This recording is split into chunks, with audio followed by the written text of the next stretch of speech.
All right. Good evening, everyone, and welcome to the Game Dosage podcast, the first of this year. Happy New Year, everyone. This is Invader, and as you can tell in the change of scenery, Glitcher is not with us tonight, but hey, we still have a killer show planned and the same awesome lineup as per usual. And hey, there's been a lot to talk about in the gaming space, so let's just get right to it. And who was that? Somebody's phone? It was my tablet making noise. The notification that we're live.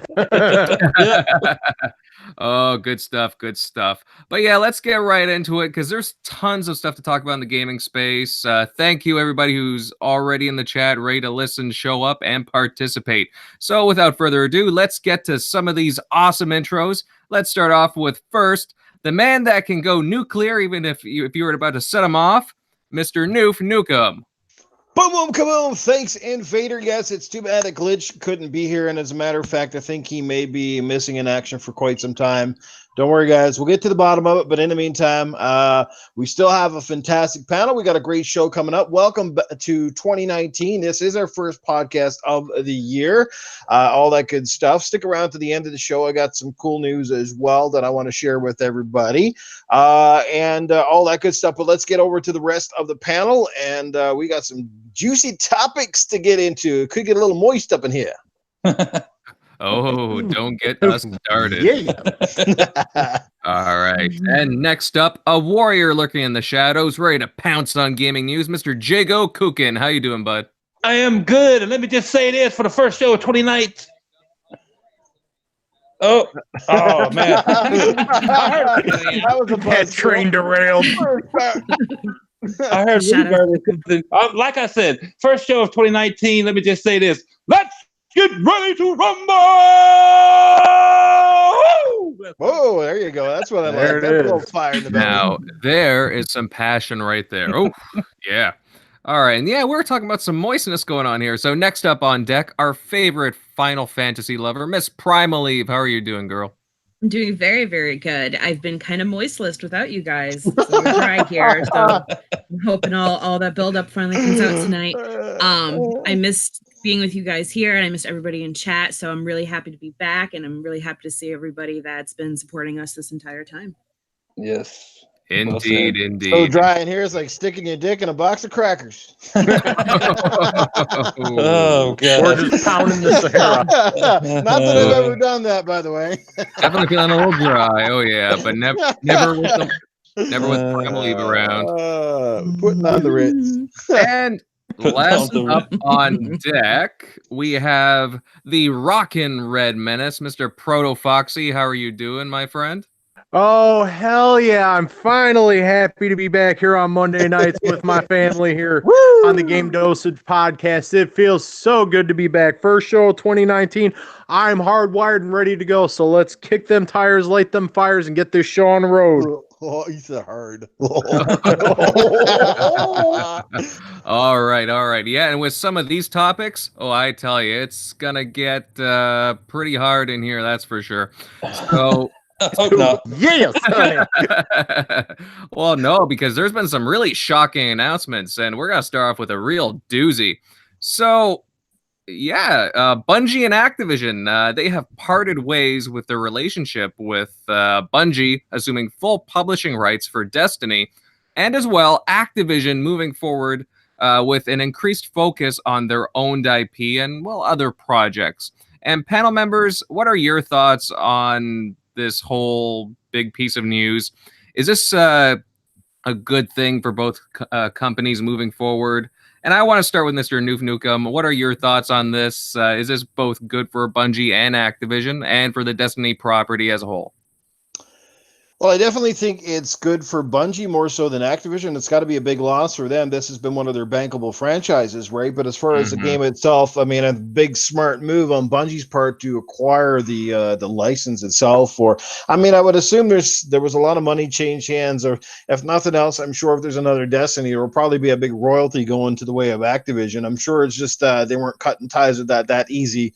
but I think it's big for Bungie. I think over the last couple of years, about 4 years, I guess, this game's been on the go.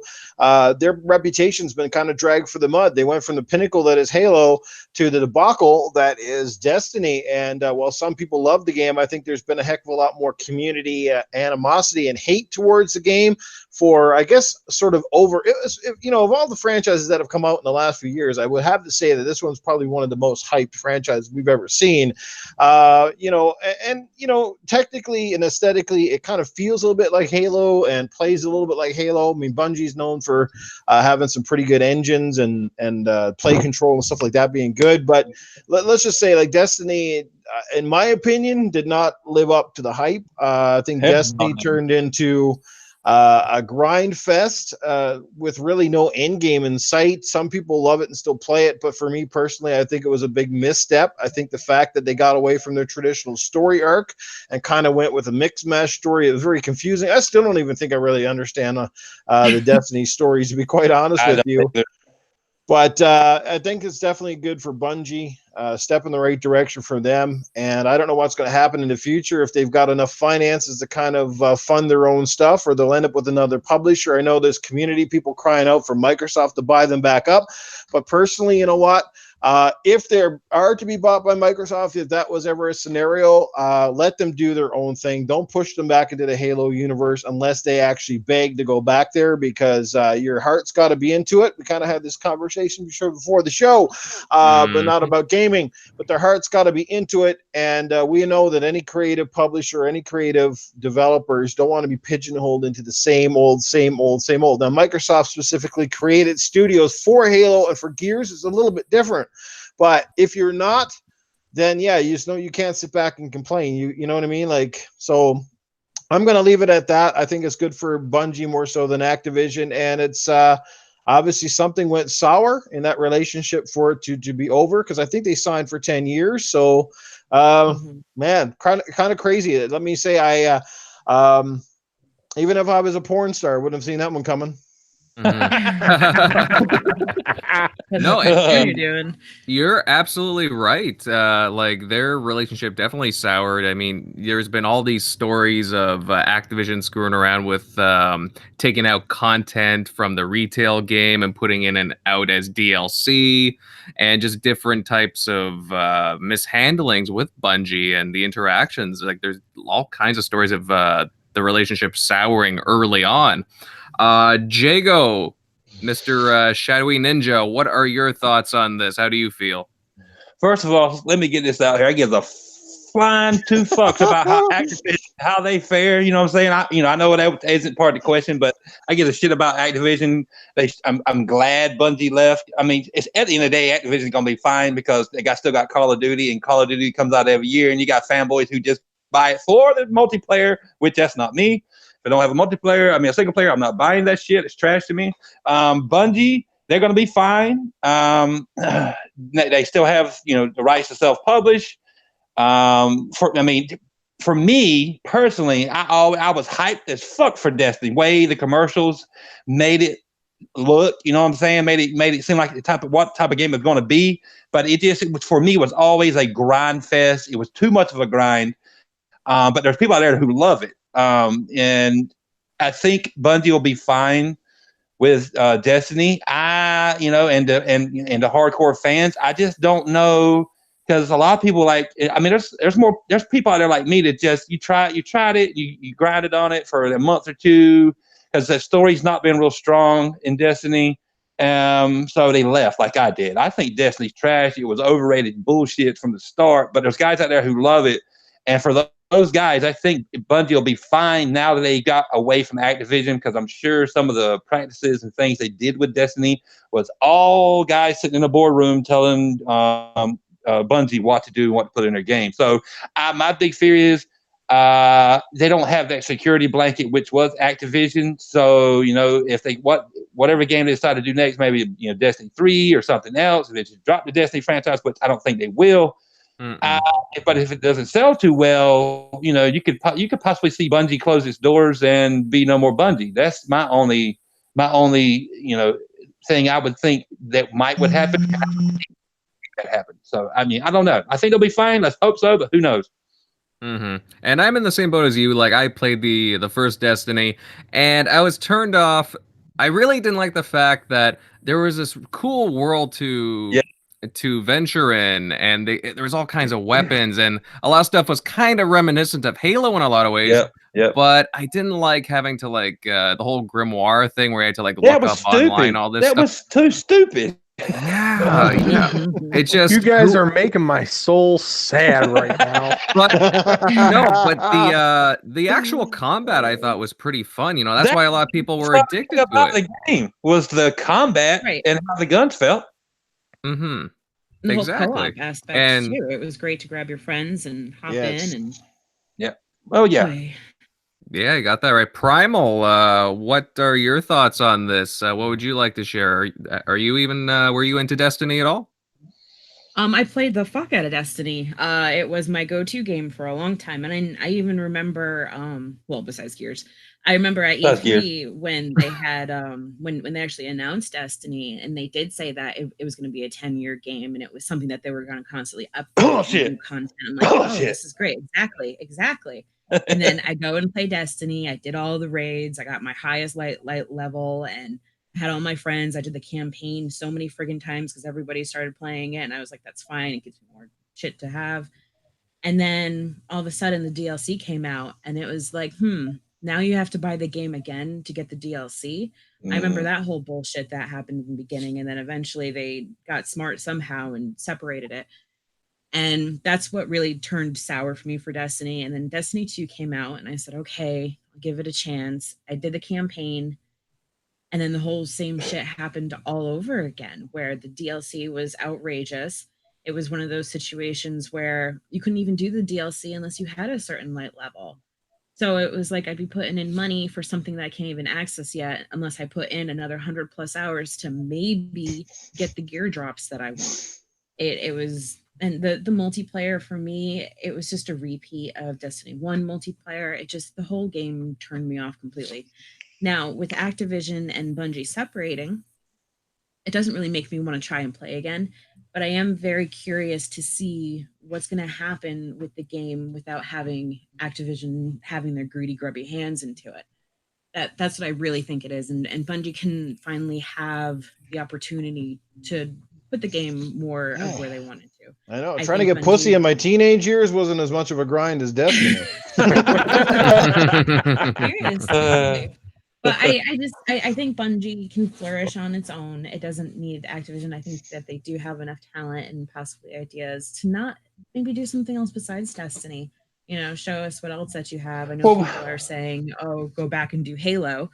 It's not even almost the same crew as Halo was back in the day. You know, I think majority of them are with 343, if there are any left, and they're doing their own thing. So I think Bungie just needs to take this chance and do what they need to do to show us what they really are. Wasn't the whole reason why they got away from Microsoft because they didn't want to do space shooters no more? And what did they go and do? Right, Space exactly. shooter. They need to do something else. Like, show us something else besides Destiny. I thought they would have done something and I know exactly what you guys are talking about, because I thought when they wanted to do something different from Halo, they would have done something exactly the opposite, like a Totally fantasy different. game of some sort, right? Right. Some kind of, like, I'm not saying like a Skyrim or whatever, or a Kingdom Come like that, but just something the polar opposite of what Halo was, because you think they would have gone bored doing, as you guys had suggested, the whole space shooter thing. And that's what they ended up doing, which I guess in a way makes a lot of sense. But if you're going to say one thing and then do the other, it's weird. And then they end up going with Activision, who is way worse than Microsoft. Like even the Microsoft of old. The devil. The Microsoft of old. Like, it's crazy what happened with them. And the writing was on the wall from the beginning, it's sad to say. Proto Foxy, what are your thoughts on this big news? I'm actually very, very happy that Bungie broke away from Activision. I think this is a good thing for them. Because like Primal, especially with the first Destiny, because I still play the first Destiny, even though I have it on PlayStation 3, so I don't play it on current gen stuff. I'll still break out my last gen to play it because that's what I played it on, and that's what I played with all my friends on. I super enjoyed everything that Destiny had to offer, the original one. Now I'm with everybody is when the whole DLC thing started coming in, and it was just really kind of the way they handled it. That had Activision's hands all over it, as far as I was concerned. So I'm like, didn't that screen cast? I was gonna say, didn't that screen cast grab you to you? Oh yeah, well that's exactly what it was, because that's how Activision does things. And I'm gonna be one of the ones out there that's screaming like everybody else all over internet land is saying that Activision is currently the devil in the gaming business, because they are. The way they run their practices, the way they run everything they're doing, they are money hungry. And it's disgusting. They are not about the gamers anymore. And it's so sad. It's so sad to see from a company that was like that. Now, I mean, not that they were really ever about the gamers strictly to begin with, but it just, I guess the legacy that was attached to Activision from the beginning, because Activision has been around for so long, and now you're basically like a, money hungry, greedy Hollywood studio at this point, and it's just really sad to see. But as far as Bungie breaking away from them and maybe being able to take and do what they actually wanted to do with Destiny, because everything that went down with the Destiny games, as far as the ass backwards handling of everything that went down with it, that's Activision all over it to me. That screams Activision. I can't think for 1 second that Bungie is like, oh yeah, these are great ideas on how to handle our DLC, and let's just piss off our fan base. No, that's Activision all over it, man. Yep. As far as thinking Bungie will be okay, sure, they'll be okay. I mean, Destiny, the original one, did well enough for them that I'm sure they've built up a decent chunk and change. And then, hey, did we forget that they were responsible for Halo? They've got money. I think they can sustain themselves. I think they can come out now out of the gates swinging with possibly a new IP. They can actually take Destiny, because I for one don't want to see Destiny go away. I liked everything that it had to offer. Grinding, I could get on, play the game for hours and not progress the story just because I'm having fun grinding. To me, that's fun. The Grimoire thing that Jago, you so hate, I actually love that. I thought that was so cool. It had that kind of underlying lore that isn't in your face, that forced you to dig a little deeper. You know what I mean? And that was something I was into. But now it seems like, okay, we broke away from Satan. So we're good now. We broke out of hell. We're working our way through purgatory, and then we're going to reach the promised land eventually. Well, let's take Destiny with us, and let's do it the way we wanted to do it. Maybe they signed with EA. I'm just kidding. Oh God! At that point, then I just write them off, and it's like Bungie's dead, and I would actually carve up a tombstone myself. But yeah, maybe they can, take Destiny and do what they wanted to do with it, and give us some more complete gameplay experiences. I'm actually really excited for their future now, seeing that they broke away from Activision. And then, it would be smart for them to get a new IP and break away from space shooters. Yeah, I mean, there's a lot of interchangeable things that can be said about Halo and Destiny, but to me, there was enough different to warrant it existing. But yeah, it would be smart for them to say, okay, we got this, now let's do something else. Mm-hmm. Yeah, exactly. And it'll be interesting to see what happens in the coming months. Activision stock has been down significantly. However, I could see them recovering. They'll just pump out like another Candy Crush game and make a couple of $1 billion, like that. It's not anything. For certain. or they'll do some Call of Duty mobile app or something that'll work with Blops 4, and everybody will shit themselves all over it because Blops 4 is the greatest thing since shooters were invented, right? Activision is huge. We shouldn't worry about their money. Right, exactly. Well, that's just the thing, right? Be fine. Despite the backlash, the key is like how much backlash do they need before they really get the message? Because even a piss poor game for Activision, for example, is still selling well. Now, perfect example is Call of Duty Infinite Warfare. That game while it didn't meet their sales expectations, was still one of the largest selling games of that particular year. And any other game out next to it would have loved to have their numbers. So this is what I'm saying. Like, how much before they kind of get the message? You know what I mean? How deep do we got to go? Like, if fans keep buying stuff, ultimately they're going to keep pumping out the same old stuff. And I'll say this, Noof, Infinite Warfare's campaign is pretty damn good. It was. I actually enjoyed Infinite Warfare more than I did Sledgehammer's first offering, which was Advance. Advanced Warfare, yeah. No, I enjoyed that too. I have to agree with you. I enjoyed Infinite Warfare's campaign a little bit more. Yeah.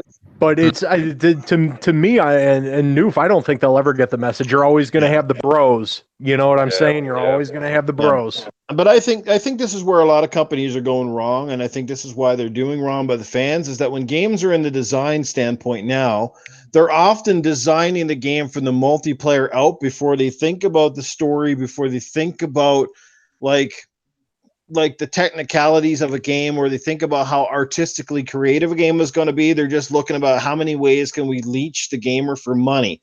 And that's wrong, because back in the 360 era, up until Call of Duty became a massive juggernaut, games were designed from a story standpoint. They threw a lot of times multiplayer used to be the add-on. And if it was successful, they were like, oh, well, that's great. It's successful, right? But now it's like the stories are the add-ons. And you know what I mean? Like, it's reversed. And I remember a great game was that one was Spec Ops: The Line. And I remember how they made that game story first, and their publisher really wanted them to put a multiplayer in, even though they didn't really have the time and the resources to do it, but they pumped one out anyway, and it turned out to be fucking shit. And I think they said as much. It's like they had no intentions, but their stupid publisher wanted them to put it in. And look, it lasted like 3 weeks and nobody played it, right? Like, there you go. Like, but at least they stuck to their guns, and they were like, this was meant to be a single player story driven narrative, and it was a good game. On that aspect. Well, nowadays, a lot of publishers are like monkey see, monkey do, like battle royale. And I can't stand battle royale. I'd rather horde mode all day, or either normal like multiplayer, but it's monkey see, monkey do, because hey guys, these guys are successful. Let's do that too. Get a original fucking clue already. Get a new idea to get these people around a round table and some kind of off, the meeting, the boardroom, and try to brainstorm and come up with a new idea. Don't follow everybody else. That's what irks me. Because you see battle royale and this and battle and what's next. I don't think they would do it. I'm just throwing this out there as an example. I mean, if they say they were bringing battle royale to fucking Gears, nope, hell no, I would be pissed. Nope. That would be stupid. No, but I mean, I'm going to agree with. Both of you actually, but I'm going to pair it with Noof said, because I agree with that too. I remember a time where games were like, the multiplayer was like you said, the add-on, or not. I don't want to short sell it by saying afterthought, but that's what it was. Everybody cared about the main campaign of the story of the game first, and it's really gotten away from that. But I think a lot of that also has to do with the whole, and this going into a whole other can of worms, but it's the whole major league, gaming, pro gaming and stuff like that, because that's what everybody wants to see now. And to me, it's sad. And I mean, that's just the state of gaming. It's like, we're going to lose good narratives because everybody wants it to just become a spectator sport. Yep. No, exactly. And it'll be interesting to see how Bungie responds to this, like how Destiny 3 is going to turn out, and we're going to see how much freedom they'll finally have, or from the shackles of Activision, right? We'll see how much content is in the game, right? We'll see the difference in the change. And so hopefully everything turns out okay. And we'll move on to another topic, one of a game coming out, relatively soon. And as everyone knows, there's a lot of games looming right now. February looks stacked. One game in particular is sparking a lot of curiosity, and that is, and Jago's going to be excited here, Anthem. And now, there's been a slew of new gameplay videos showcasing the world, the lore, and just different bosses. And also, there's going to be a demo available soon in early February, though I think Origin subs try to get it like a week early, something like that, to try it out. So, panel members, what are your thoughts on the new gameplay if you've seen it? And are any of you interested in Anthem besides Jago? And will any of you be checking out the beta? So, and of course, I'm going to start with our resident Anthem nut here, Jago. Oh my God. Let me get this out here right now. I have not been this hyped for a game in, good God, I mean, years. Because Titanfall was kind of a sleeper thing for me. I didn't follow it, I didn't follow like I am Anthem. So it kind of snuck up on me, and I started like paying attention right before launch, and I got in the beta for Titanfall, and I was instantly in love. It's like I was moist, my pants were wet, crazy. But this game, it combines everything I love about like multiple, genres, like sci-fi genre in a movie, a great shooter, flying for Christ's sake. Oh my God. It just looks so, it is my, it is my baby. I am so hyped for this game. I cannot stand it. I was supposed to play, or I got invited to play the beta or the whatever it was a couple of weeks ago, and it said not everybody's gonna get in, so I didn't get in. I was bummed about that. But the early access for pre-order is January 25th through the 27th. So that's not this weekend coming up, it's next weekend, and I am fucking stoked. And then for everybody, it's the weekend after that. It's like the 1st through the 3rd. But it's just the whole, I know people's like, there's no PvE. PvP is PvE. I could care fucking less. And I'll be like, oh, it's EA. I know Supersonic Station, he hates EA and he says he's not buying it. I don't care. As long as EA doesn't put anything, and so far we've not seen anything like negative about pay to win or nothing like that, and all the DLC is going to be free. If you look at the character customization, the Javelin customizations in that game, the possibilities are endless. You could have RoboCop flying around. The Ranger. You could have. I seen it on Twitter. I retweeted it. It was Armor from Mass Effect. I don't know if you guys seen that. I don't know who did, but it was awesome. Yeah, I saw it. Just the character customizations alone, and then the guns, everything. I haven't played it, but the guns, everything. I've talked to people that have and said it was just awesome. Everybody I've talked to said it was awesome when they got into that beta that I didn't get into. Just everything about the game. The game looks beautiful. As long as it's not super grindy, retarded grindy, like Destiny was, and you have to grind for 10 hours to get maybe one piece of one gun or something that you didn't want anyway. I think it's going to be a huge success, and I cannot wait for Anthem. Let's go, baby. Anthem! Let's go.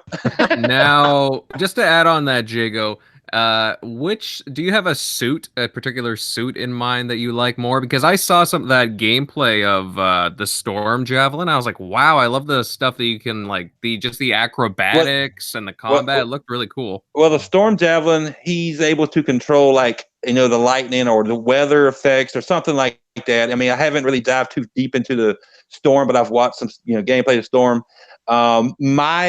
And I'm gonna try them out, of course. Try all of them because you'll have to when you get the opportunity to playing through the game or whatever.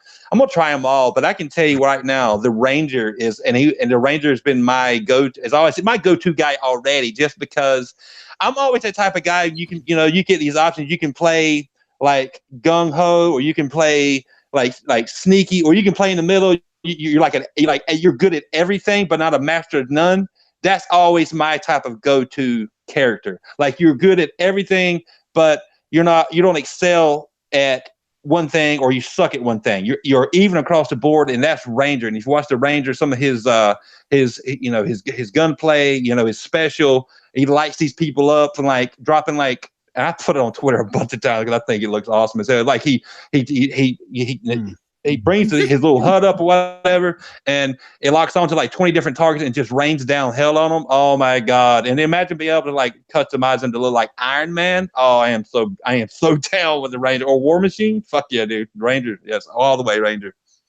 Awesome. Mr. Noof Nukem, what are your thoughts? Have you seen the new gameplay, and are you going to be participating in the beta?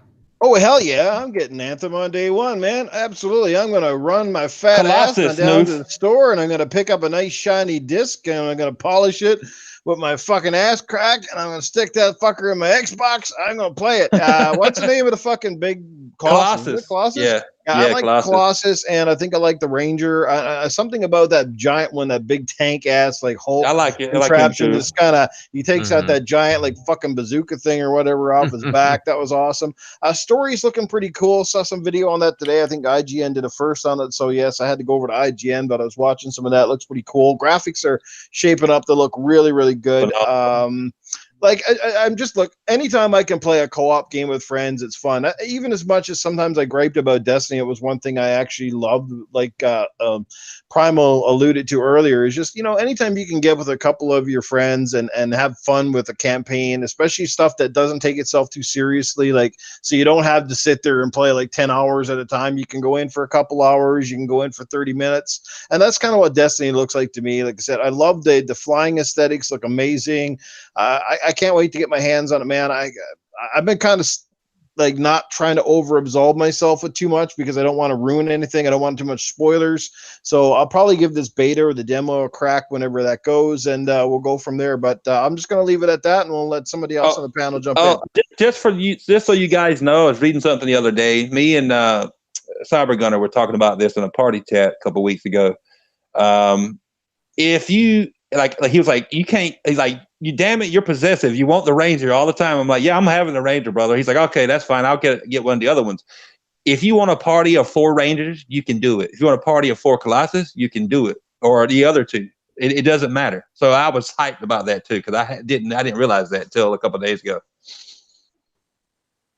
All right. No, I mean, there's all kinds of customization options. You're right, and it is shaping up to be quite the game. It's definitely a looker. The environments look insane just from that one video alone I was looking at earlier. The suits look like a lot of fun. The flying mechanics, you look like you have a lot of freedom, and then those vents that you go up to get like extra boosts. And no, it looks really cool. Miss Primal Eve, have you seen the gameplay that we've been discussing? And are you looking forward to playing the game, trying out the beta?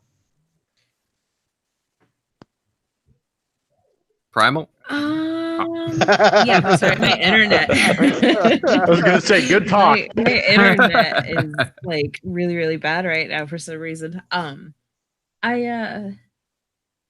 don't know. I haven't seen it yet. I see enough of it in my feed because of Jago on Twitter. Seriously, it's like, okay. No, it's not a bad thing. The game definitely looks cool. I'm really excited. I saw that N7 armor too that you had, and I completely drew. Yeah, that was awesome. I love having N7 armor, even in Dragon Age. It was like really badass. But I'm trying not to get myself too into it because I have enough games as it is. And as far as multiplayer games go, I'm kind of like taking a step back from it. It's something that I definitely want to play because of the co-op aspect, and I will definitely play through the campaign. But if there's any like other multiplayer than that, it probably won't be like a go-to game for me. I do think it looks amazing, and I do think it's awesome. I can't say that I'm not interested. I'm just not making myself interested, if that makes any sense. It's just, I don't know. I think it looks awesome. I may take a look at the video at some point, but it's not on my, there's so many fucking games. So where does this game rank on the moisty meter?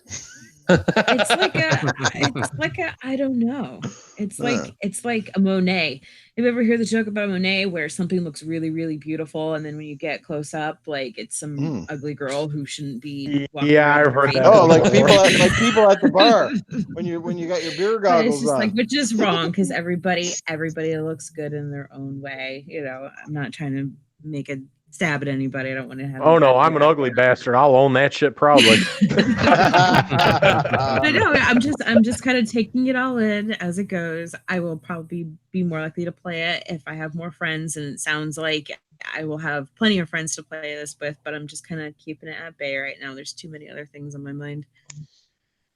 Absolutely, Sorry, absolutely. Jago. Ah. I disappointed you. I'm sure I'll end up playing it with you day one. So Let's do it. Well, to be fair, like I have a lot of criticisms of BioWare over the past couple of years, and especially EA. EA are probably I'm really worried that this game isn't going to turn out how a lot of people feel. Don't get me wrong, like as I've said, and it's true, like a lot of aspects of the game do look good. It's just I just hope I'm not setting myself up for disappointment because it's an EA game. That's all I'm saying. You never know what the heck they're going to jam in there or take out. You never know. Yeah. So I hope that there's enough content there. And honestly, just to be a realist, because we've seen them screw up time and time again on genuine moneymaker games. Like Star Wars. Like Star Wars. Like, look how Battlefield 5 played out. And so on and so forth. You cannot. No. Microtransaction or microtransaction not?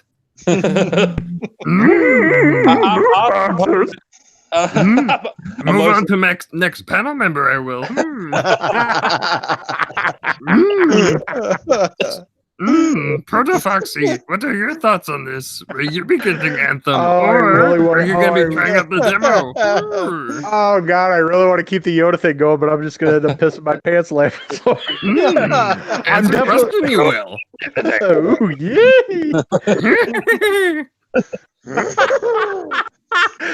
Oh yeah. Yeah, I'm definitely. Shut up, we all will. So for answer, we shall hear. Game face on. Game face on. We're talking about Anthem. I got my game face. I'm getting back to it, guys. Yes, I'm definitely playing the demo. I'm kind of with you, Invader, and Noof there, where I'm kind of being very cautiously optimistic about this. I'm checking out stuff, but I'm not delving too deep into it. The Colossus does excite me because that's kind of like my play style when I get into those kind of games where you can create classes.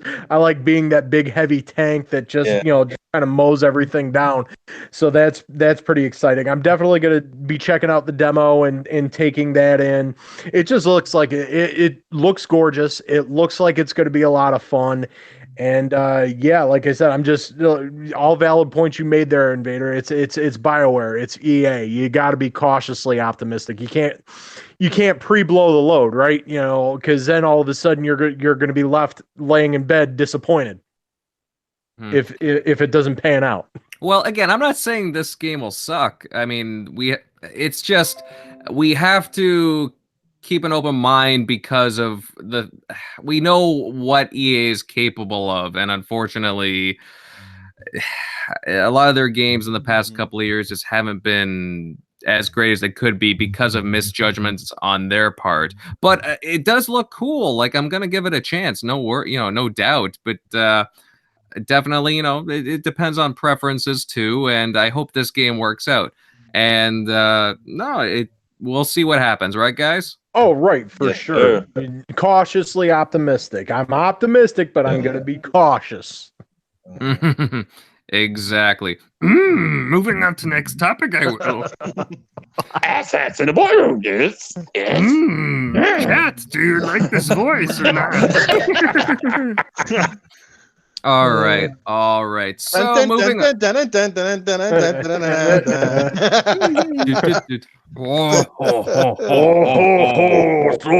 Me chaka poodoo next topic. Misa Gunkin. Who brought Jar Jar here? What? Crap. You said don't like a Jar Jar Binks? Don't make me break the force out, or I'll whoop your ass, I will. And our viewership just dropped by the measly 20 we had. All right. So moving on, fellas. Moving on. So a few days ago, the Resident Evil 2 remake demo was released. And it's a one-shot demo, giving you only about half an hour to try it out. I played it, and because I screw around a lot, and I didn't get a lot of what I wanted to in it. But hey, panel members, have any of you tried it out? I thought it was pretty cool for what I played. What are your thoughts on the demo? And I'm gonna start with our nuclear buddy, Mr. Noof Nukem. Have you tried it out, bud? Are you a Resident Evil 2 fan? What are your thoughts on it? Does it hold up? Yeah, you know what? I'll throw this over to somebody else. I mean, I am a Resident Evil fan. I like it all, but I'll let somebody else go. So, like, I know Jago's probably one of the biggest Resident Evil fans in the room. So, you can go with anybody else. I'll come back. Well, he's definitely our resident Anthem fan right now. But yes, Jago, would you like to take a shot at this first? Yeah, sure. I played it, and I have OCD when I'm playing a game. You play games, you learn over the years that you explore everywhere. And I can't stop exploring. So, I was exploring, and just the game looks phenomenal because for us older guys, you played the '98 version on the PlayStation 1. And compared to this version, compared to that version looked like shit. This version, I was like, holy shit. I mean, I was half the time just standing there, like moving the camera around going, wow, this is a totally different game. I mean, you can tell it's, redone from the ground up. And the Resident Evil 7, the RE engine, this game looks better than Resident Evil 7 did with the RE engine. In the gore, you get to that cop in the hallway where the liquors like slashed his head almost completely off, and I put a screen. Oh my God! What about the one hanging from the ceiling, man? So I was like, God! And then the guy he's pulling the guy out from under the door, and he's eating it. Dude, when that scene came up, I felt like I was watching the original Day of the Dead, man. Like Day of the Dead. Oh my God! So I didn't beat it, and I'm fine with that, and I can still download it on the PlayStation if they still got it available and try it again. But this to me, I'm glad Capcom's going back and going back to some of their older franchises and bringing them back, and just redoing them from the ground up because. I don't know the future, but I'm saying this is going to be a big seller for Capcom. Especially there's guys that weren't even around in '98 that had never played it, or maybe not were a horror fan, but they see this and the graphics draw them in, and then they get to it, and like the controls were perfect. The camera was perfect the whole time. I had no freaking issues, and every zombies. Oh my God, dude! This and Anthem are my two January, February games that I'm getting day one. I may tell you that. I've already got them paid for, so I can't wait, man. The game looks amazing. All right. Yeah, you know what? Through the time that I had with it, I really enjoyed it. I was still getting used to the controls. That was my thing. But honestly, I thought it was beautiful. The lighting. Oh wow! Like when you have the flashlight pointed and you're in the dark and you saw like the water at the bottom. Oh man, I was impressed. Like it is good. It's really good. Yeah, no, the amount of detail in there is insane. Like I want to go back to it. It's that good. Like yeah. I was gonna say if you got to the bathroom where the toilet was overflowing, I put gameplay up on Twitter, and you can see me just sitting there looking at the toilet, going, "Wow, that's fucking amazing!" You know what, Jago? I am so happy you said that because I thought the exact same thing with the water shooting out. I opened the door, and it's shooting out, and I was just like, wow, I don't think I've ever seen toilet water look that good in a game. And did y'all notice in that toilet there was something floating in there? I was like actually trying to search for a second. I'm like, there's gotta be something. If you watch a little 2-minute clip, I actually make Leon shine the flashlight on. I'm like, the water's amazing, but what the hell is that? No, like it looked good. Let's see. Proto, did you play it at all? Have you tried it out? I'm assuming you've gave it a shot. Oh yes, I'm saying right now, and I'm calling it right now for me at least. This is my game of the year.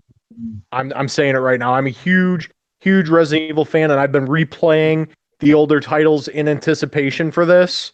And if y'all don't hear from me for about a month or two after this game releases, I apologize in advance. Because I'm just both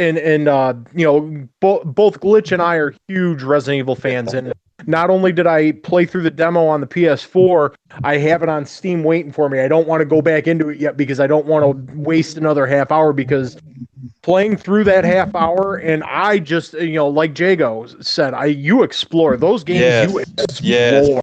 Yep. And when I had tweeted the picture of me playing it, and I think it was Daz actually might have said something to the effect, or so somebody asked if I finished it, and I says no, I just took the world in.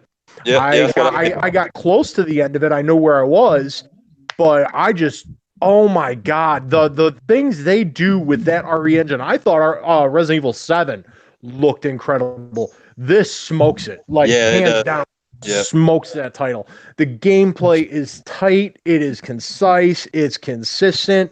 Every bit of the story that they've reimagined for this so far is just, it just blows my expectations out of the water here. And Resident Evil 2, the original one, was one of my favorite games for that generation, and I still go back and play not on PS1. I have it on my PSP right now because actually Glitch borrowed my PS1 to play it.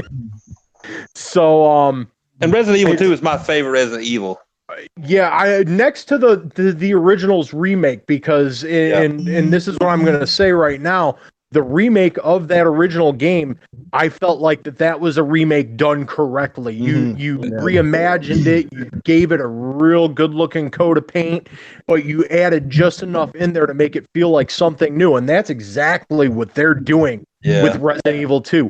It, in essence, you definitely you have that vibe. It's like, I've been here before. I know what kind of to expect, and then they're throwing it back on their head. I took so much in this, and I was so depressed when that half hour went out. I'm like, I can't play more. And then I immediately went to the computer and downloaded it on Steam. I haven't touched it yet though, because I don't want to waste that yet. I can't bring myself to go through another half hour and then just to be like, I can't play it now for another week. I'm super excited, and for me, this is going to be my game of the year. Exactly. No, that's fantastic. And just to latch on to what you were saying, the game, it's so beautiful, it's so inviting, that it looks so crisp. It does. That, oh my god, yes. I actually haven't played it before. I haven't played the first couple of Resident Evils before, the originals. And to me, this is really inviting coming into this generation of games. It really stands out to me. And it's like, dang, I got to get in on that. That looks cool. I must have, this is a real looker. I definitely want to get in on this. So it definitely impressed me what I played. Primal Eve. Have you had a chance to have a go at this? Are you a Resident Evil fan? What are your thoughts? I am a Resident Evil fan. It's just been so long. The last time I played 2, I think I was 13. So it was like a little fuzzy a little bit, because I don't even know if I actually beat it because I'm a wuss. But the graphics for it completely blew my mind, especially in comparison. But it wasn't just the graphics. It was right when I started playing, I felt like I was playing a Resident Evil game. It wasn't just something that they had done and tried too many new things. I knew I was playing it. I had played up to 6. I can't play 7 because I'm afraid. But when I played 5 and 6, it didn't feel like Resident Evil. I just knew it was Resident Evil. I don't know if that makes any sense or if you guys understand what I'm saying. There's no 5 and 6. It stopped after 4, and we got 7. I don't know why they called 7 7. 5 I actually enjoyed because of the co-op. I absolutely love playing the co-op. Hey, don't be dissing my boy Chris Redfield. Weird. Oh yeah, boulder punching. You have Sheva yelling Chris, every 2 seconds. I absolutely love doing that to my friends. But no, just playing through and like you, Invader, I'm I have to feel and touch and rub walls and examine everything. So I didn't get to beat it, and I was so pissed off when it told me no more. I was really, really into it. I wasn't scared or anything, but the guy in the locker, when I was going through the lockers, did scare the shit out of me because I was not expecting that. And I'm a horror fan, and when that happened to me, I immediately chucked the controller. My kid was sitting here. He's like, "Dad, what happened?" I said, "The guy fell out of the locker." Right? But it was just so cool, and it was the fact, like, I love how it's not necessarily just a headshot kill. Like, you actually have to try and survive. You need to decide if you have enough ammo. I was really sad because I lost my knife really, really early on because I like slashing people. And so I was really upset that it took me a long time to find another one, but I didn't have enough time to unlock the weapon lockers, and it was just, I don't know. But as far as the game goes, it's really, really great. If you guys haven't played the demo yet, I would play it. Even if you're not a Resident Evil fan, they did a lot. They put a lot into this, and you can tell that there's a lot of heart in there. Like, the graphics are so amazing. Like, when I saw Leon, I'm like, oh my god, you can see like every single pore. Like, if it gets more realistic, I mean, you'd be like actually staring at a real person. It looks exactly. They did so good of redoing this game. Like, they did such a good job, and I am thoroughly impressed. I am excited for it to come out, though it is not my most anticipated game. Sorry, Jago. I feel like I'm hurting your feelings today, but I'm okay. Yeah, you're doing a good combo right now on him. All right, yeah, like combo breaker. I can't help it. I'm the one waiting for Kingdom Hearts. Like, I knew you were gonna say in my head. That's all I got going. You understand?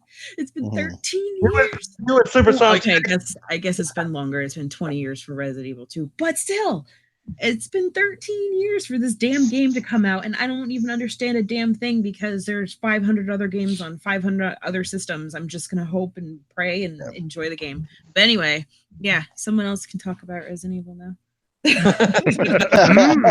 Noof, would you like to talk now? Thank you, Chewie. Let's get into this. Yes. Now, like, I'm a little different than some of you guys on the panel because, one, I'm not a huge Resident Evil fan, period. Okay. Like, that's one franchise that it's one franchise I guess I never really gravitated to. And it wasn't until number 4 that I started to have some inkling for the series. And the thing is, I don't mind horror games, but one thing I've always had a problem is the survival horror games. Okay. For example, I love games like Left 4 Dead, right? Just a straight up in your face action horror style game. But these survival ones kind of annoy me because I guess part of the catch is that you have limited ammo, right? But that's what always pisses me the fuck off. Is you always got limited ammo. It's not the shit in the game that scares me most of the time. It's just I never have any ammo. You're always running out of these damn things. Damn enemies are like bullet sponges. Because I can tell you right now that I decided to go. I'm playing the Evil Within 2, for example, right? And they just recently did a patch or an update for Evil Within 2 that gives you codes in the actual game that you can play with. You can either play in God mode, or you can play with unlimited stamina, or you can play with basically it's called a superpower. So your bullets are basically like powerful now, and they kill stuff relatively easy.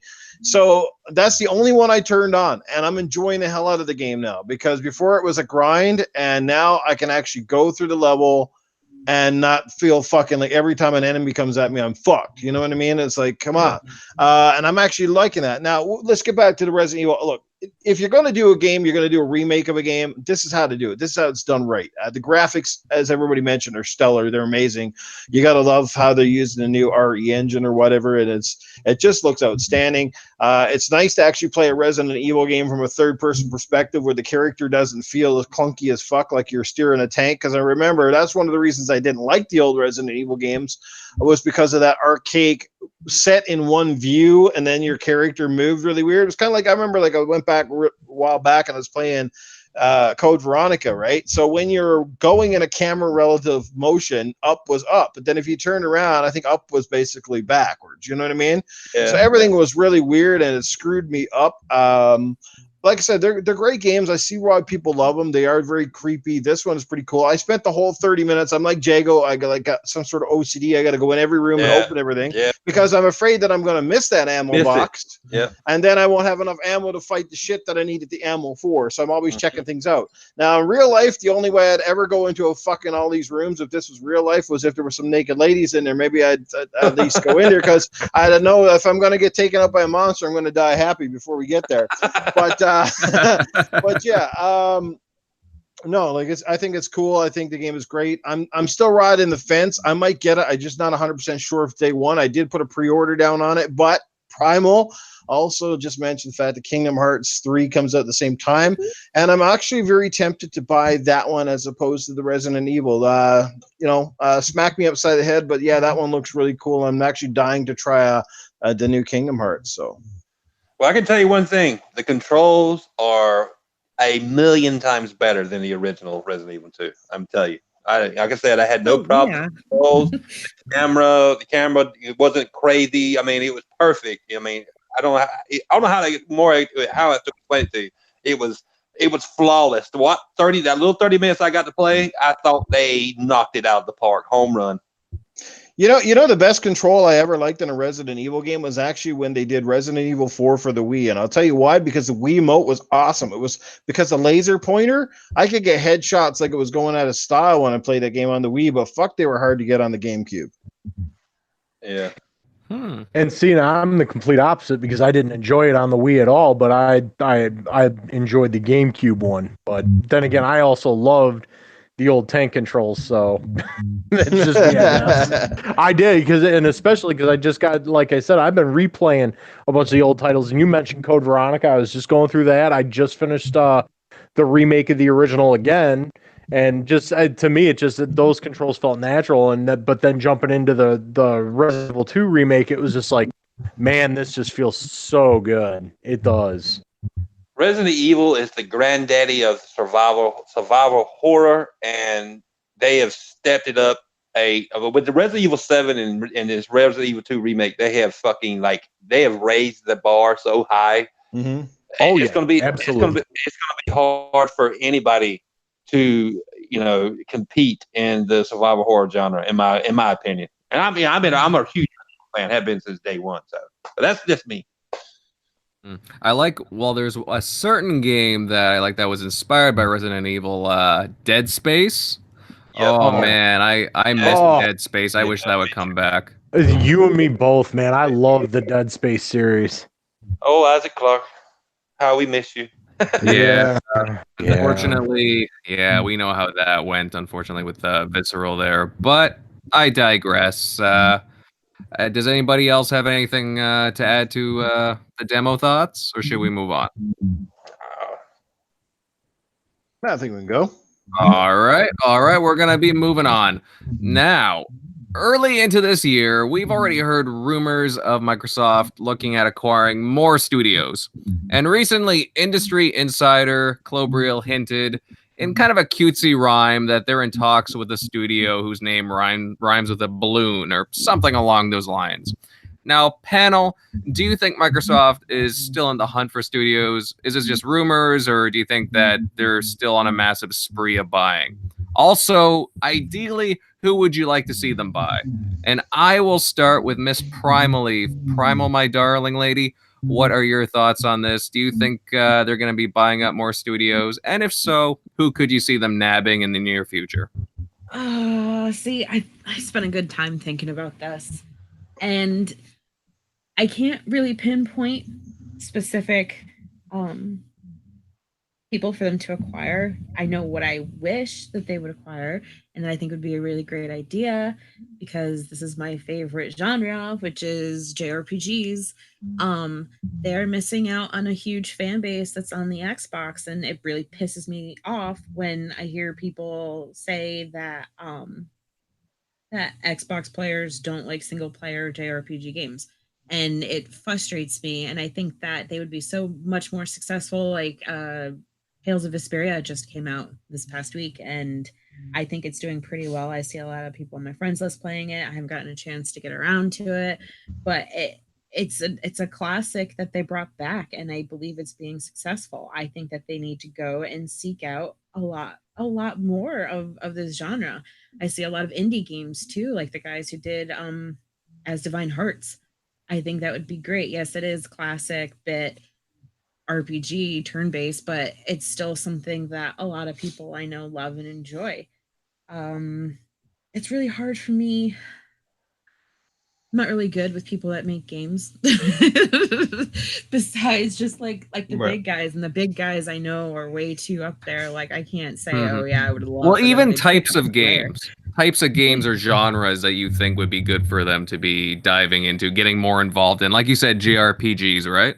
Yeah, oh, definitely, and just any RPGs. We have a lot of shooters, um, mostly shooters, really, but those all end up being multiplayers. And I think that there should be more single player things. Even though I do love playing with my friends, and I think it's great to have some type of co-op or multiplayer aspect, but I just feel like that there needs to be a bigger variety of games for people to play on the Xbox, especially if there's people who are multi-console owners. You know, if you're a gamer, you love games, it would be great to have a lot of what you love on one system.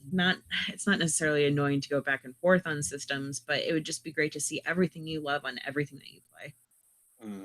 Absolutely. Absolutely. You make some really good points there. And yeah, I mean, will Microsoft, will they go after devs that, well, just any dev in particular, or are they going to identify genres that they're kind of lacking in? We'll see. We'll see. They seem to be doing that for the most part.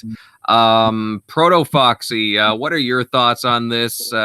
What studio could you see them picking up? Do you think they're going to be buying another slew of them? What are your thoughts? To be honest, I would actually prefer them to start doing more and more with the studios they have, to be completely honest. It's nice that they're throwing around the money and saying, hey, we're going to buy up all these devs and this, that, and the other thing. But really, they're buying up these devs, and you're hearing little bits here and there, but not a whole lot. Let's, instead of worrying about buying up your competition, so to speak, or buying up and building a stable, why don't you take the stable you have, which is pretty big right now, because they went on the buying spree already. They went on a buying spree already, and really just start hammering out some big things. I mean, at this point, don't tease us anymore. Just start giving us some things. That's how I feel about it. Because I feel like I don't want it to, and maybe this is just me, but I don't want it to turn into something where you're buying up a bunch of these devs, and then all of a sudden somebody's going to get lost in the mix. Like when Microsoft bought Rare, for example. Everybody made such a big to do about that, and what did they do with Rare? Nothing. Sorry, who's gagging their old lady in the background with a pillow? I hear that. I don't have any pillows in my hand right now. I can hear everybody's talking. All I hear in the back is like, hang on a second. Shut up out there! We got the Peanuts gallery going on here. Yeah. But that's how I feel about it. I mean, I will side with Primal on the whole. Get more RPGs out just in general. Everybody's really, again, into this whole multiplayer thing, and that's great for if that's what you're into. But I would really love to see more single player experiences, like JRPGs or RPGs in general. That I agree with, but I think they really need to start focusing on getting the ones they have and getting some big stuff out there, getting us some big AAA stuff. Exactly.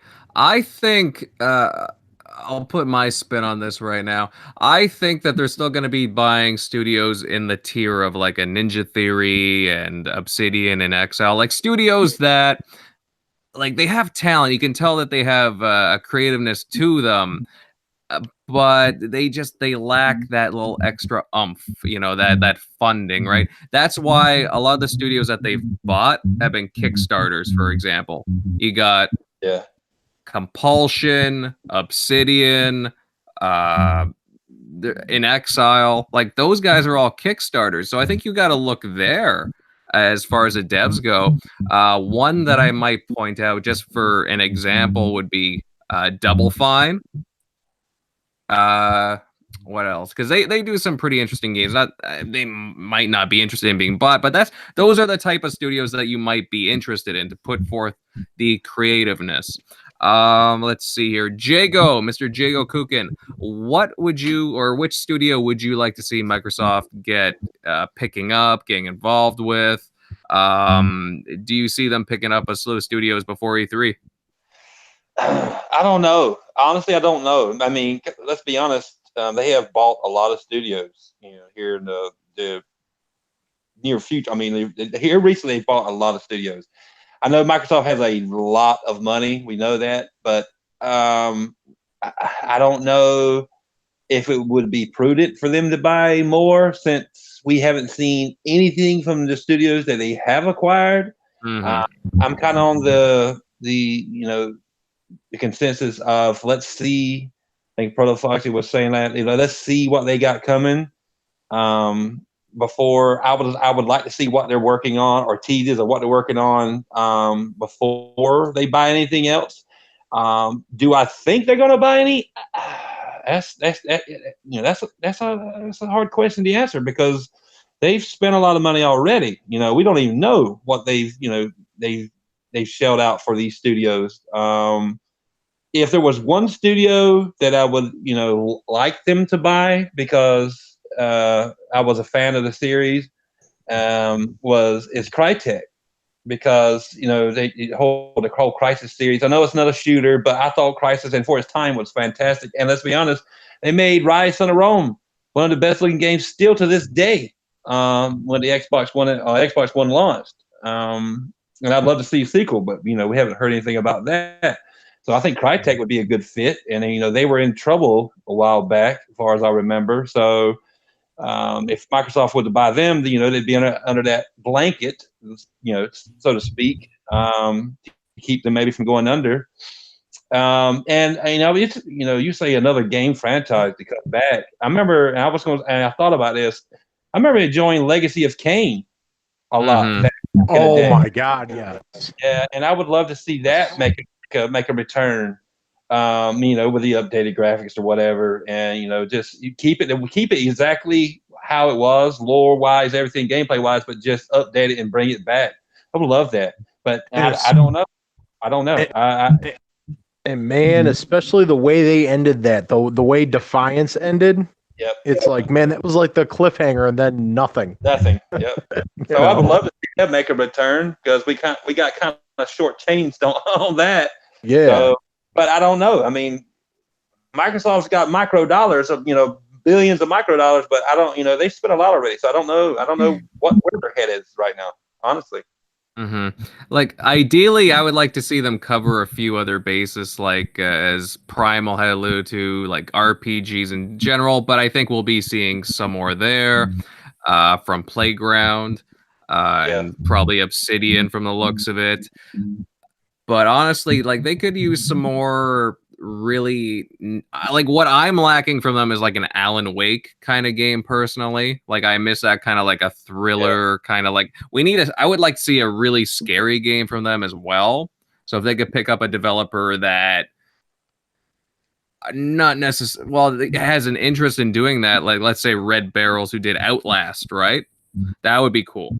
That would be cool for me. Like Daz and Dave Deli said in chat, say Sega, but I don't know if Sega would, because Sega puts their games everywhere. So I don't know if, they would want to be, bought because, Sega's big.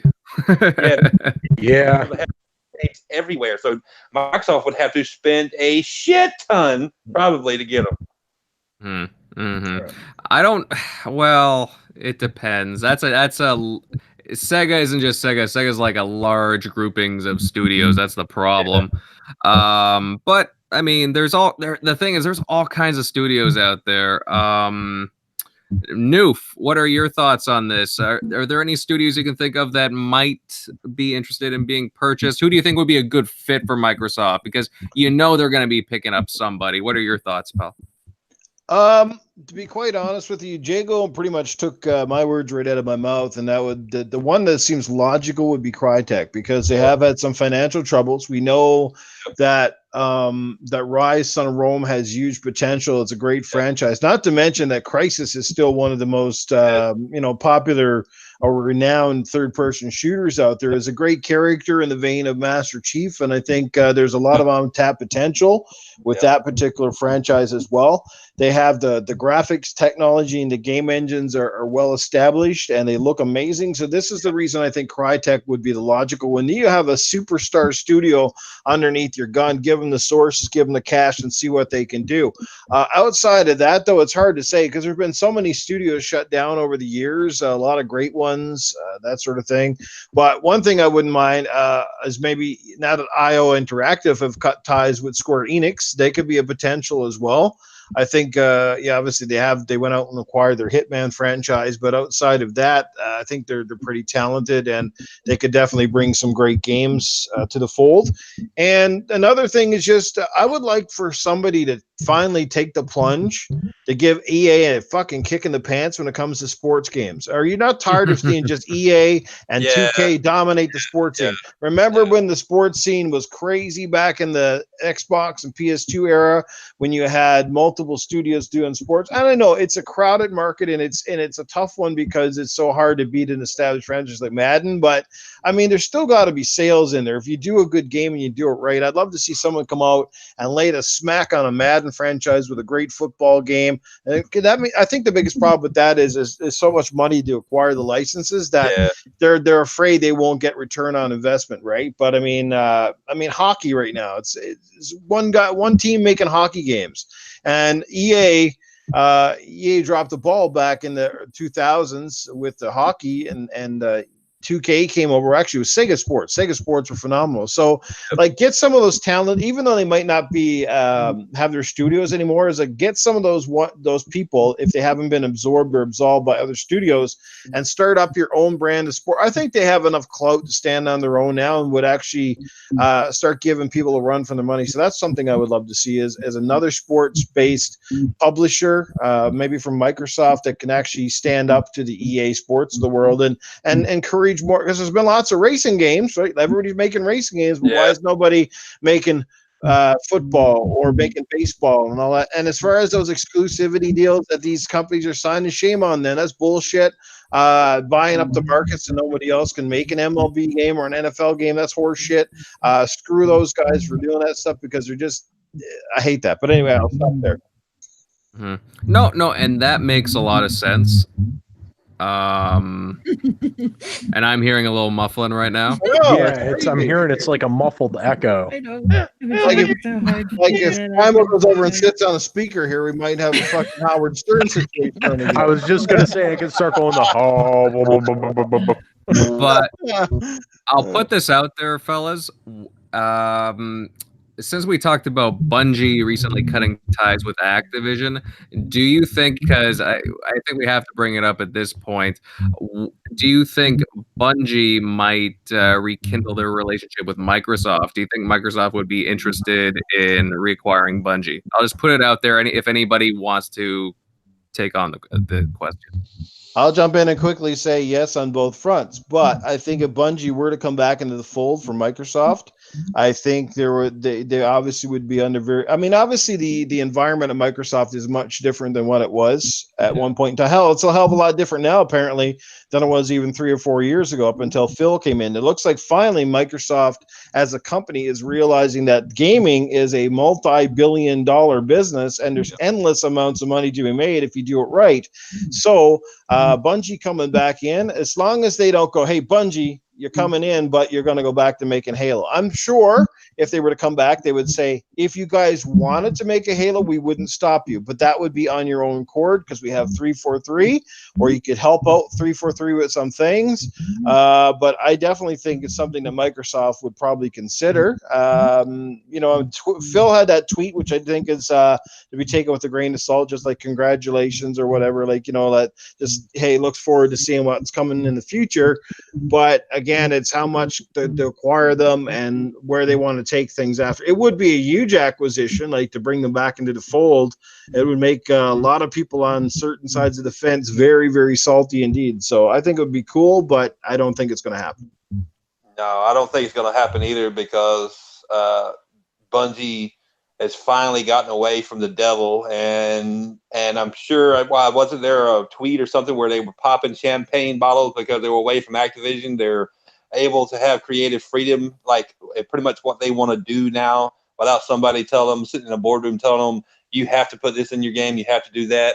So I honestly don't think they want to be acquired by anybody.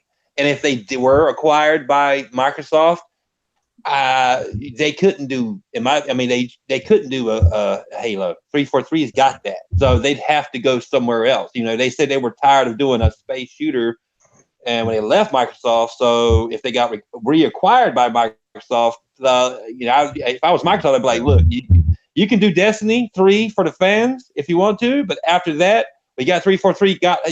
They got Halo with Halo Infinite. It's coming, looks phenomenal. We know this because we're Microsoft. But you go do something else. Go crazy. Send us, early, designs or whatever you want to do. If it looks good, have at it. Go do a single player game, or look how God of War was remade. It's fucking phenomenal. Everybody was hating on that game, and it won a game of the year. So. Hey, before we go too much further, let's give a shout out, guys, to the amazing chat tonight. We've had an incredible chat. We haven't acknowledged them yet. So big shout out. We got 4 guys with quarters joining us tonight. The indie gamer Abacab is here. We've had Timothy Dixon, Saber Gunter, Silent Wyvern. We've had Dazzy. We can't forget UK Dazzy's been here for a while. I think he's gone to bed now because I don't see him chime in for a while. Pretty late. And Dave Deadly. Who else we got here? The indie gamer. Our Rob's been here. Lots of great people tonight. We've had Siberia, I think, was here. Cyber Gunter, Fastback. Yeah, then the list goes on, guys. If I missed anybody, Shizno Elite was here earlier tonight. Yeah. We had Saltiest Gaming stop by. Check it out. Silent Wyvern, Crazy Greek Dude. Yep. Yeah, you bet. Michael Monkey Punch Lugo. So the list goes on, guys. Thanks for being here. We greatly appreciate it. Like I said, if you're not here, what's the point in doing this, right? So there you go. Mm-hmm. Right. And just to add to the whole Bungie thing, I honestly think they just want to do their own thing. I think they want to just be on their own with nobody to tell them what to do. I think their relationship with Microsoft is a heck of a lot better than what it used to be, especially with Phil in charge. You look at how they're approaching studios right now. I'll say this. Remember Obsidian Entertainment, they had an exclusive with Microsoft early on for a game called Stormland that never got released. That got canceled, and that nearly shuttered Obsidian early on at this generation. And somehow they worked it out. Somehow. And they got to be better with each other. They worked out like the hard feelings, and now they're in a mutual relationship. So, well, Microsoft bought them, so I guess it's not that mutual, but still they're together now. So if that can work out, then anything is possible. But I do honestly believe that Bungie just wants to do their own thing. Now, moving on, and this will probably be our last topic for the evening. Since it's the beginning of 2019, it marks a new year of gaming to look forward to. So, panel members, what would you like to see from the big 3 console makers in 2019? Is it new hardware, improved online infrastructure, new games, so on, so forth? What would you like to see in this new year? And that muffling is really bugging the crap out of me. Where the fuck is that coming from? I'm not even sure where it's coming from. I don't think it's anyone on the panel. It's really weird. I feel like part of the old Peanuts cartoons. But somehow there's like a channel cutting in on our channel or something. It's really weird. Some kind of weird interference. Yeah, here's something in the background. Beer. But I'll start with Proto Foxy. Proto, what would you like to see in this new year?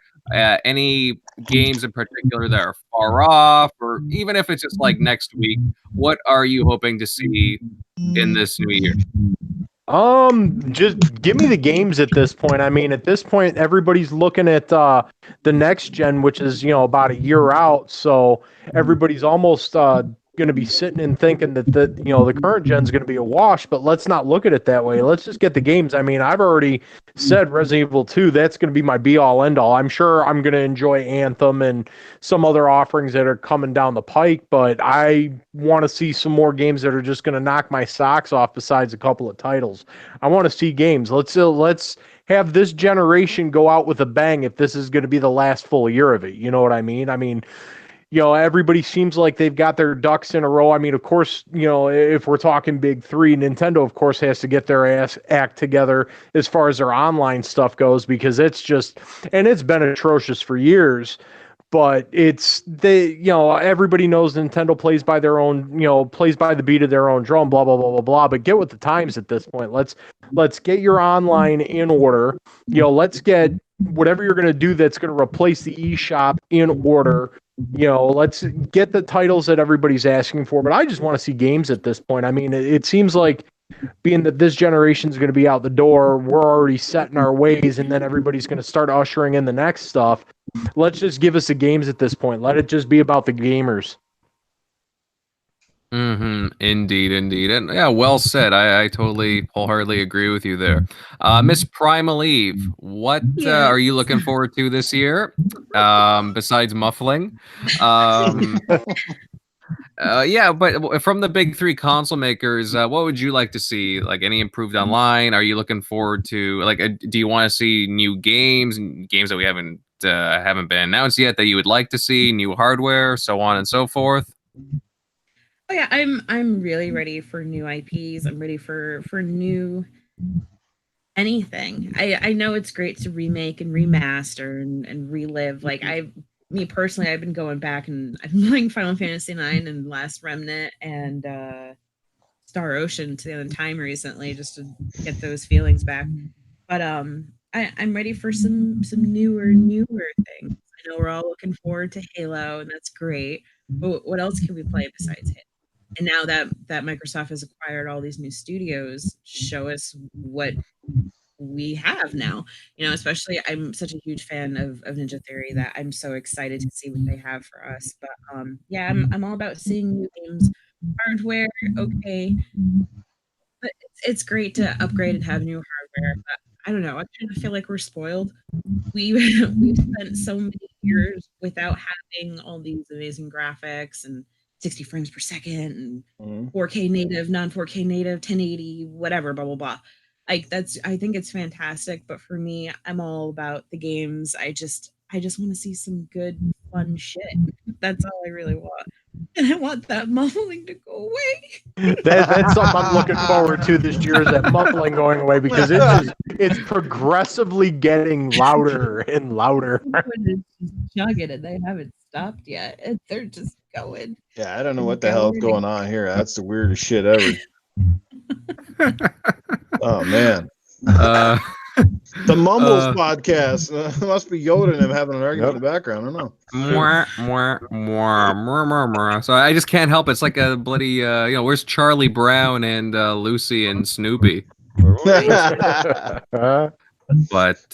yeah, no, well, moving on. Noof, what would you like to see like for this year? Sure. Anything like any new hardware, new games? Like what would you like to see in the grand scale of 2019? Well, I'd love to see one for some indie developers start to make some games that actually look like they're coming from this decade. That would be nice. I mean, I appreciate the retro throwback, but I mean, every time I go to a store now, it's like, oh, look, the 16-bit or 8-bit eras have come back to life, and it's like, you know what? I'm not digging those ultra hard games that require precise fucking timing anymore. I mean, I love Cuphead, all the pieces, and that's one of the most unique games ever. I mean, I'll give that one credit. At least they have a very unique art style, and the way they designed the game is very unique. So I'd like to see more stuff in the vein of that as opposed to just pixel graphics. But that aside, I would love to see one. I'd love to see Sony actually come out and surprise the hell out of me with with not only a great story-based game, but a game that actually has a great multiplayer and is exclusive to their console, which is something that they don't have. Everybody talks with Microsoft not having enough single-player story-driven stuff. Well, Sony needs to pick up their game in that department. You know what I mean? Microsoft, again, I can't wait to see what's coming from the studios they've hired. According to sources, they say that a few of the studios that have been acquisition have been in the works for some time. So while these might have only been announced at E3 of last year, a lot of them have had projects in the works for quite some time, and we should see the fruits of some of that labor hopefully in 2019 or early 2020. So that's going to be exciting. Can't wait to see what some of those guys have in the pipe. Obviously excited for Gears of War 5. That's a no-brainer. Nintendo, I love them to add a lot more to that online service. Right now, it's pretty fickle. It's pretty bare bones. I mean, I applaud them for at least for trying, but boy, they still got a long way to go. And I'd also like to see Nintendo take a little more risks with software. They've taken a ton of risks with hardware, we know that, but software-wise, I like to see them bring a few more mature-rated games into the fold, even if they're not going to make them themselves, is try to get some more of the GTA style stuff and things like that, because I mean, I want to play some really kick-ass games on there. EA needs to bring up more of their sports titles for the Switch, because I'm dying to get a portable hockey game. We haven't had one in a very, very long time. It's long overdue. Heck, we haven't even had a Madden out for the Switch yet, which is really rare. Just FIFA. So I don't know why FIFA's getting all the love, but come on, man, get with the times. But that's about it, I guess. In general, the industry is moving in a lot of crazy ways. Some are really cool, some are a little bit scared about, but I guess we'll just see where things take us, and we should know a lot more by the time E3 wraps up this year, even though we won't see anything from Sony at E3. Boo, boo, boo, boo. Murmur. Jago, my friend, what would you like to see going into this year? And what would you like to see from the big three console makers: Nintendo, Microsoft, Sony? What would you like to see game-wise, hardware, whatever your heart's delight? Well, let's be honest. We got so many games coming out this year that I can't even afford them all. So, for the consoles that I own. So, the game wise is covered. I mean, I want Metro. I want, I'm getting Anthem and Resident Evil. They're already paid. I'm getting Mortal Kombat 11. Holy shit. But I want to pick up Metro. I want to pick up these other games that I can't think of right now. That I'll want by day one. So for software wise, it's covered. I don't know from Sony or Xbox wise or third party wise, but Sony, I don't know with their first party games what is coming out. I'm looking forward to Days Gone, but who knows if that game's coming out this year. Here it's running terrible and all this crap you hear about Days Gone. I'm actually really excited for Days Gone for people that talk shit about it. It looks fantastic because I'm a huge Walking Dead fan. It's like a video game version of The Walking Dead in my eyes. So I'm hyped for that. Microsoft, does anybody remember when you first hooked up your X how fast the UI was? It is so damn slow now. It's sluggish as shit. I want them to fix the UI, update it or something to where it runs like it did when I first plugged up my X, and or make a more streamlined UI. Dealer made a good video with a bit of a temporary fix for that right now. Just go to your settings under visuals and then put your dashboard onto 1080p. It does run a lot quicker. Okay, got you. Well, that doesn't mean your games are going to run it. You can still leave the 4K content on for your games, but just run your dashboard at 1080, and trust me, it runs faster.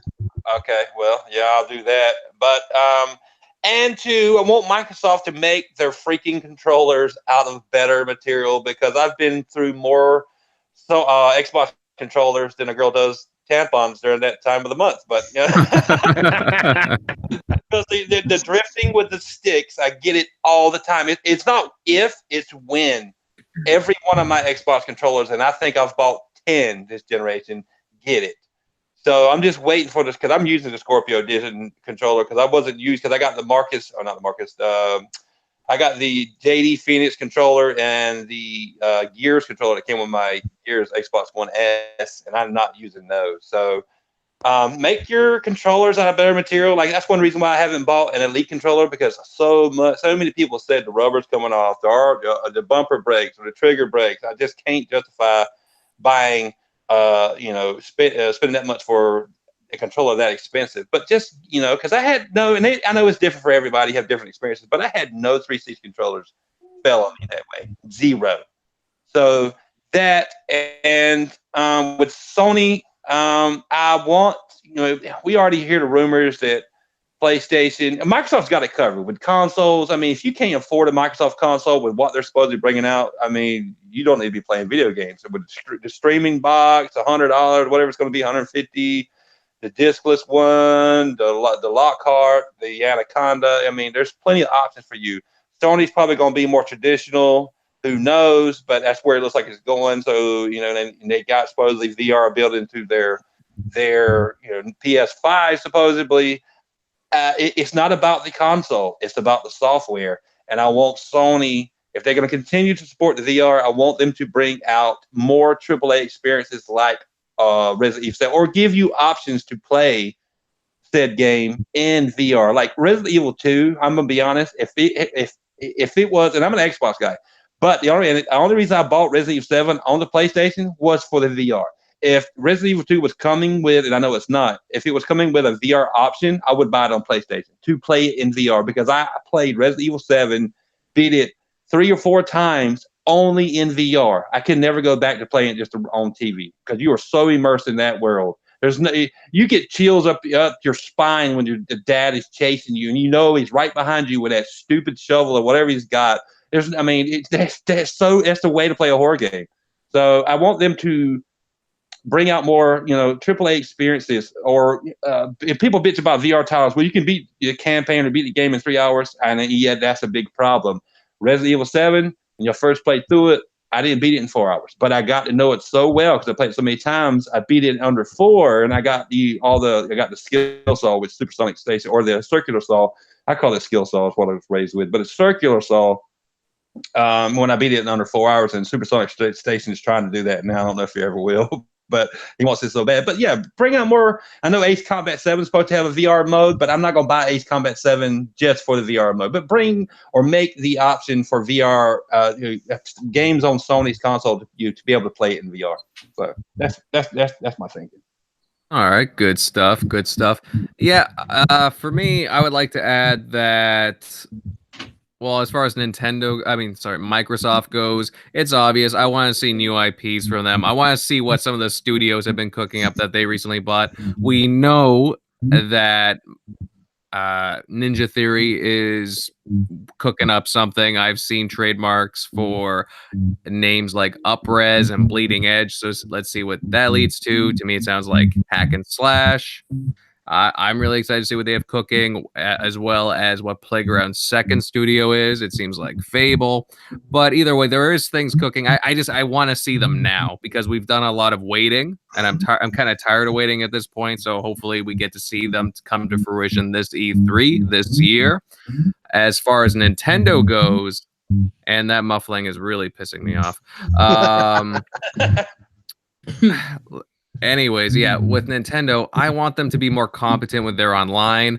Their paid for online right now is basically all it is just having access to the internet. The games that they give away are like 30-year-old games. Like, they should really try and compete with Microsoft and Sony when it comes to games. Put out at least like one game, one like kind of big indie game out there. Make it at least kind of worth it. Throw us a bone. It doesn't have to be like a Mario Kart or something, but at least try and be competitive. It's kind of annoying that way. And when it comes to Sony, I want to see what they have cooking, because I want to know why they're skipping E3. I want to know why they've been skipping these shows. It seems like the PS5 is going to be announced at some point this year. That's my thoughts. And I want to see what's up their sleeve. So that, and I want a release date for Ghost of Tsushima, because I am really interested in that game. So hopefully it comes out this gen. And as far as that goes, I think that brings an end to the show, guys. Thank you all for watching, all the dedicated fans. Thank you everyone for coming out in the chat and participating. You guys are awesome. Even with the muffling going on, this has been great. I would like to get to some outros now, starting with Mr. Noof Nukem. Where can they find you, buddy? You guys always know where to find me, and that is in the gutter. And it's Snoof Nukem on Xbox, Snoof Nukem 76 on PlayStation Network. Go check out my channel as well. Speaking of my channel over on YouTube, Goofing with Noof is basically getting scrapped in favor of an upgraded program. And I think it's okay. Primal, can I go give this one away? Yes, you can. So, based on some feedback we've had from a variety of people that have been watching the show and what have you, that I've decided that myself and Primal Eve are going to be starting up our own little podcast in place of sort of the Goofing with Noof. I just got to figure out a name for it yet. We got to agree on something. It'll be in the same time in the same place on Tuesdays at around, I think it was at 10 p.m. Eastern time, give or take.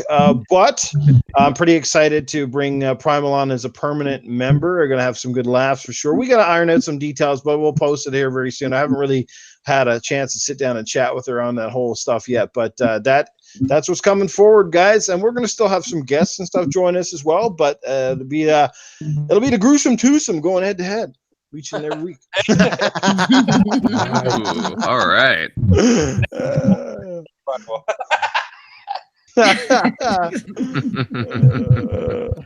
All right. No, that's fantastic. Wow. You guys sure kept that under the wraps, under the lid. All right. Jago, pal, where can everybody find you at? On Mondays here, of course. On the Dashcast once a month. Going forward on Boom's channel. You can find me once in a while whenever Fastback decides to bring back the WDFC. That's for Who the Fuck Cares. It was on Fridays, I'm not sure.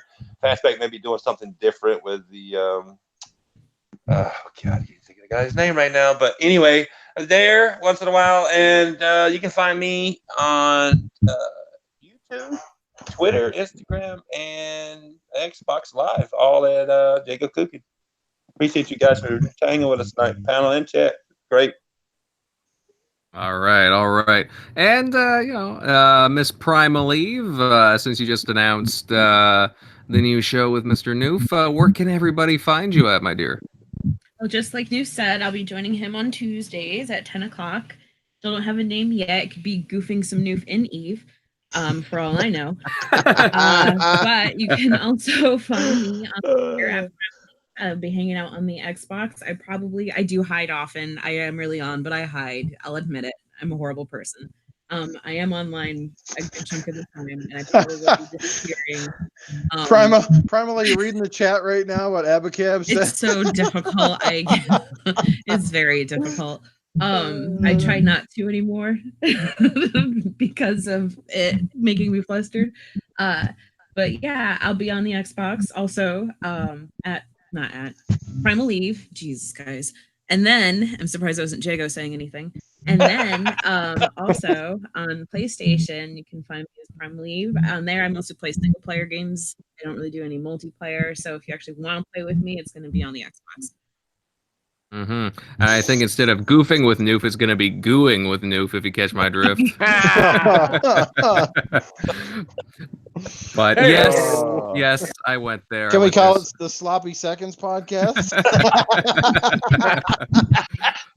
Oh boy. I don't know. A few of the guys in the chat have been they've had some pretty good titles and ideas here. Might have to jot them down, guys. But anyways, Proto Foxy, the Red Menace. Where can everybody find you, my friend?